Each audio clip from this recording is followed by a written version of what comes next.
Hello दोस्तों, कैसे आप सब लोग। मैं स्वागत करता हूँ अपने यूट्यूब चैनल में। और आज लेकर आया हूँ चैप्टर प्रोसेस से क्लास नंबर 5। देखो भाई, ये है पारी पर आधारित प्रश्न।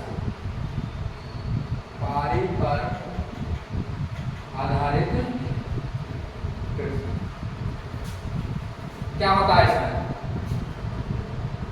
सवाल है हमारे पास, किसी बल्लेबाज ने 12वीं पारी में 63 रन बनाए। कौन सी पारी में 63 रन बनाए?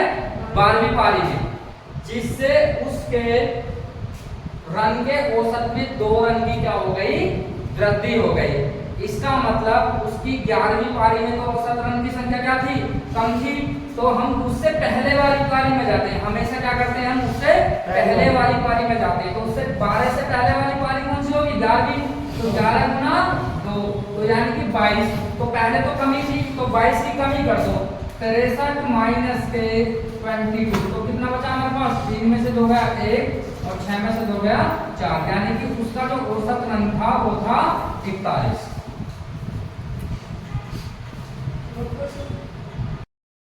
देखो भाई, नेक्स्ट सवाल। क्रिकेट के एक खिलाड़ी का 10 पारियों का कुछ हो सकता है। उसने 10 पारी खेली है, उसने उसका रन औसत था उसका। उसने कहा कि 11वीं पारी में उसने 108 रन बनाए, जिससे उसके औसत रन में कितने की वृद्धि हो गई? 6 की वृद्धि हो गई। यानी कि उसने जब 11वीं पारी में 108 रन बनाए, तो उससे पहले वाली पारी में तो उसका औसत क्या था? कम था। तो हम ऐसे सवालों में, पारी वाली सवालों में हम जाते हैं उससे पहले वाली पारी में। तो उससे पहले वाली पारी है 10वीं, तो 10 गुना कितने की वृद्धि हो रही है हमारे पास? 6 की। तो पहले वाली में कमी रहेगी 10 60, तो माइनस कर दो। 108 माइनस के 60, तो हमारे पास कितना बचा? 48। तो यानी कि जो उसका पहले औसत रन था वो कितना था? 48। देखो भाई, नेक्स्ट सवाल। एक क्रिकेट मैच में 6 खिलाड़ियों की औसत रन संख्या थी 36। कितनी थी औसत रन संख्या? 36 थी। इसका मतलब यह है कि प्रत्येक खिलाड़ी ने कितने रन बनाए? 36 रन बनाए। प्रत्येक खिलाड़ी ने कितने रन बनाए? 36। वो कह रहा इनमें से एक खिलाड़ी ने 16 रन बनाए। इनमें से एक खिलाड़ी ने कितने रन बनाए? 16 रन बनाए। तो शेष खिलाड़ियों की औसत रन संख्या कितनी है? तो पहले योग निकाल लो।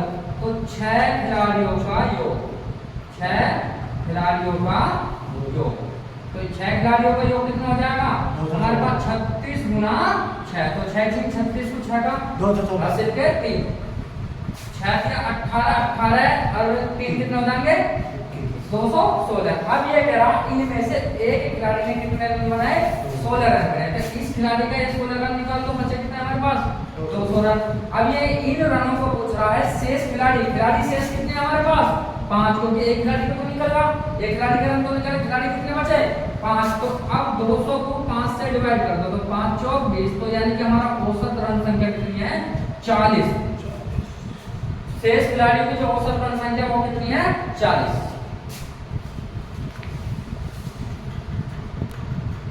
देखो भाई, नेक्स्ट सवाल। एक क्रिकेट मैच में पहले 10 ओवर में रन रेट था 3.2। इसका मतलब यह है कि उसने प्रारंभिक के 10 ओवर में 3.2 रन के औसत से रन बनाए।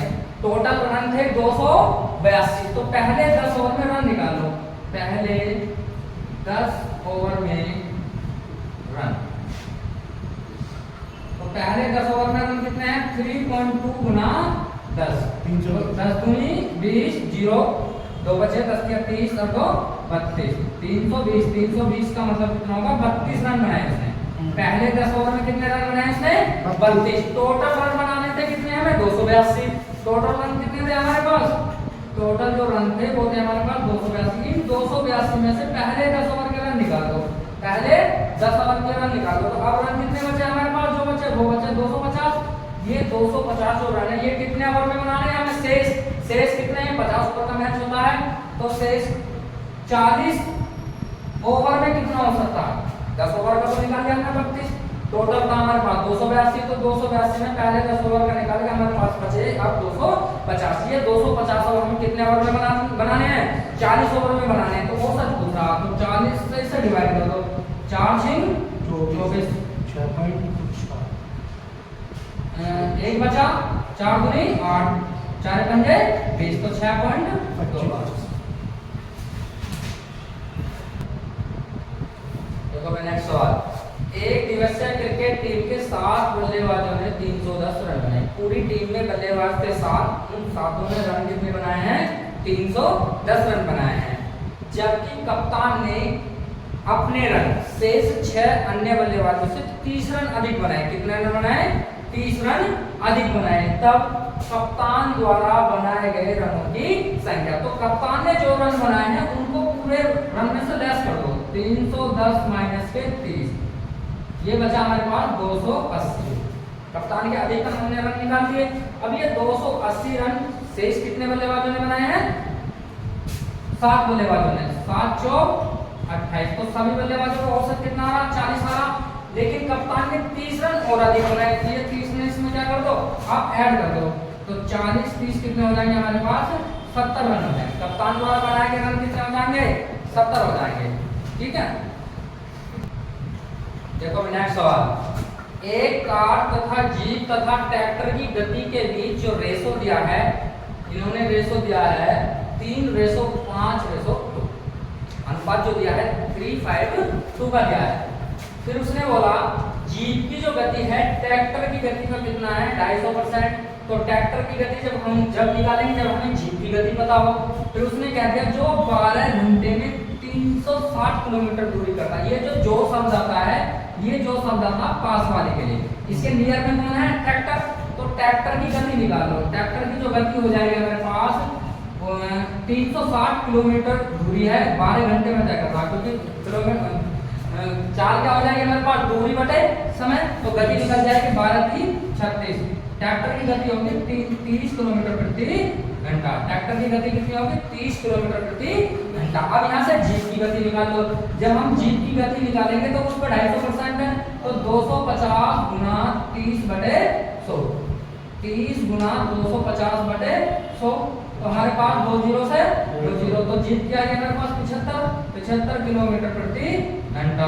जीप की कितनी आ गई हमारे पास? 75 किलोमीटर प्रति घंटा। अब यहाँ ध्यान दो, अब हमें कार की निकालने के लिए सबसे आसान मेथड क्या है? कार की गति निकालने के लिए कार की गति हम निकाल देंगे बिल्कुल रेशो से। 15 दूनी 15 पंजे, रेशो कितना बचा? 15×3 45, तो कार की कितनी हो जाएगी हमारे पास? 45 किलोमीटर प्रति घंटा, क्योंकि रेशो से पता लग रहा हमें। अब ये कह रहा है कार तथा जीप, कार तथा जीप। कार की कितनी है? 45 प्लस जीप की कितनी है? 75। औसत पूछ रहा, औसत क्या होता है? पदों का योग बटे पदों की संख्या। तो संख्या कितनी है हमारे पास? 2, तो इसे निकालो 5 और 5, 5 और 5 कितने हो जाएंगे हमारे पास? 10, 120, 7 4 11 12, 120, तो ये आ जाएगा हमारे पास 60 किलोमीटर प्रति घंटा। ठीक है,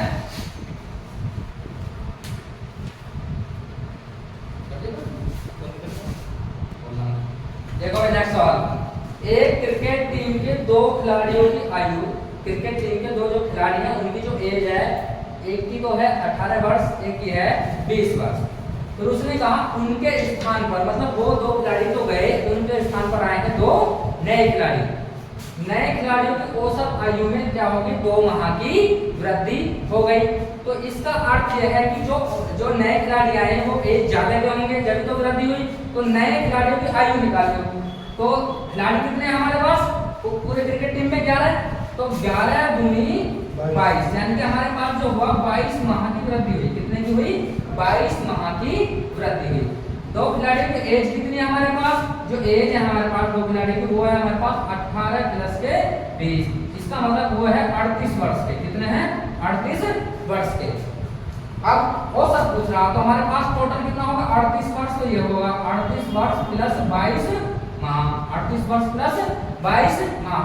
ये पूछ रहा 2 नए खिलाड़ियों की औसत, 2 से डिवाइड कर दो, 2 से क्या कर दो? डिवाइड कर दो, तो हमारे पास औसत निकल जाएगा 19 दूनी 38, 11 दूनी 22, तो 19 वर्ष 11 माह, 19 वर्ष 11 माह। ठीक है, फिर समझो दोबारा, दो नए खिलाड़ियों की एज कितनी है 18 और 20 वर्ष, तो टोटल एज कितनी होगी 38 वर्ष। अब हो गया उनके स्थान पर दो नए खिलाड़ी आ गए, टीम इतनी की इतनी है, टीम में 11 के 11 खिलाड़ी है, दो गए दो आए, कोई फर्क नहीं पड़ा। वृद्धि कितनी की हुई है 2 माह की, तो प्रत्येक खिलाड़ी में 2-2 माह की वृद्धि हुई है, तो 11 गुनी 22 माह की वृद्धि हुई है। 38 आयु पहले थी, 22 माह की वृद्धि होगी, तो टोटल कितना होगा 38 वर्ष 22 माह। अब ये पूरा दो नए खिलाड़ियों का औसत, तो 2 से क्या कर दो इसको डिवाइड कर दो, तो 19 गुनी 38 11 गुनी 22, तो 19 वर्ष 11 माह। ठीक है,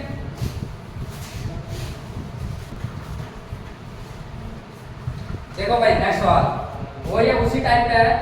एक क्रिकेट टीम के दो खिलाड़ियों की औसत आयु है 17 वर्ष और 20 वर्ष। कितनी है 17 वर्ष और 20 वर्ष, तो टोटल एज कितनी होगी टीम की, वो हो गए खिलाड़ियों की 17 प्लस के 20, ये हो गया हमारे पास भैया 37 वर्ष। कितना हो गया 37 वर्ष।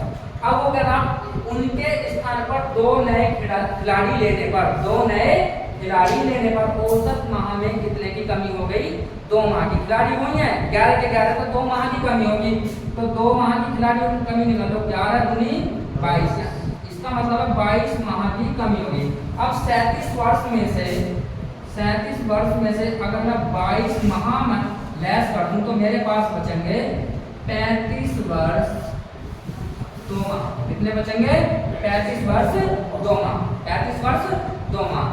इसका मतलब क्या होगा, जब हम इसका आधा करेंगे तो हमारे पास निकलेगा ये 17 वर्ष 7 माह, 17 वर्ष 7 माह, क्योंकि 17 दूनी 34 और 7 दूनी 14 माह, 12 माह का तो पूरा साल होगा, 34 सारे कितने हो जाएंगे 35 वर्ष 2 माह हमारे पास अलग है। तो इसका मतलब क्या होगा, जब हम इसको आधा करेंगे तो ये निकलेगा, इसका अर्थ निकलेगा 17 वर्ष 7 माह। ठीक है, देखो खुद ही अंदाजा करके देखो, 6 माह होने चाहिए 35 वर्ष 2 माह का जब हम आधा करेंगे, देखो इसका दुगना करके देखो, 7 दूनी 14 माह आगा, 17 दूनी 34 वर्ष आगा। अब ये 34 वर्ष में से 14 माह अलग है, तो 14 माह में से 12 माह तोड़ दो, सब 12 माह में और 2 माह में तोड़ दो। ठीक है, तो ये 12 माह का 1 वर्ष होगा, तो कितना बनेगा 34 और 35 वर्ष बनता नहीं बनेगा 35 वर्ष। और ये 2 माह हमारे पास अलग होगा, तो ये तो बताऊंगा इसका आधा कितना हो जाएगा 35 वर्ष 2 माह का आधा हो जाएगा 17 वर्ष 7 माह। ठीक है, thank you very much all student, मिलते हैं नेक्स्ट क्लास के साथ, और सभी छात्र प्लीज सब्सक्राइब और लाइक करना ना भूलें। Thank you.